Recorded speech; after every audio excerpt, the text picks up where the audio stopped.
Me llamo Juanita Ontiveros.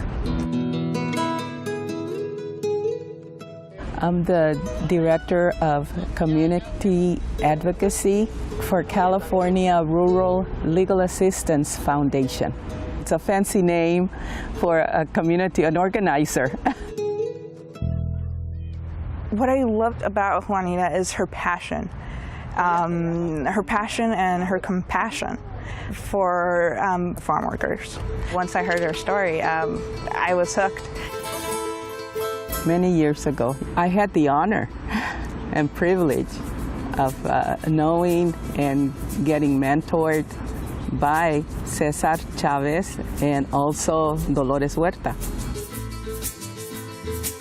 I came from a family that fought very much for the rights of campesinos, farm workers in the Mexican Revolution. So when I would hear Cesar and Dolores speak, it was easy for me to just fold in and help in the cause. It was in the 1960s. Cesar Chavez called for a march. On St. Patrick's Day, Thursday, March 17, 1966, striking grape pickers from Delano began a 300-mile pilgrimage northward through the valley of their labor. And they marched all the way from Delano all the way to Sacramento. On Easter weekend, the strikers completed their 25-day, 300-mile trek to the steps of the state capitol building. A moment of victory was at hand. All the changes that the UFW that Cesar started and did, great changes. He set out to get rid of the 5 most dangerous pesticides. He set out to get rid of the short-handled hoe. For that, he did it. But agribusiness as it is, their crops are more important than the workers.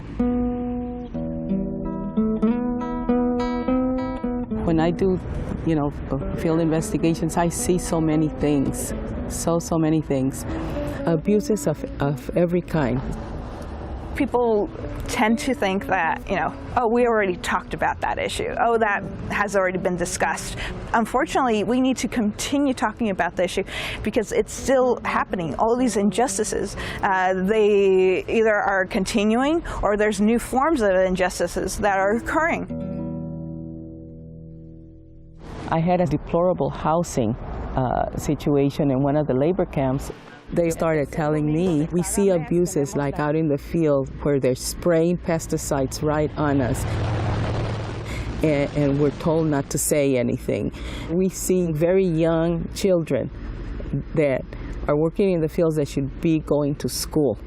In the media, what is talked about immigration or farm workers, it's more of a black and white issue. And to have that type of debate, you need to stereotype. As a consequence, you dehumanize the subject. Just seeing those faces of those kids, that's the humanity aspect that doesn't really get talked about. We need to realize that this world is full of human beings, not just stereotypes.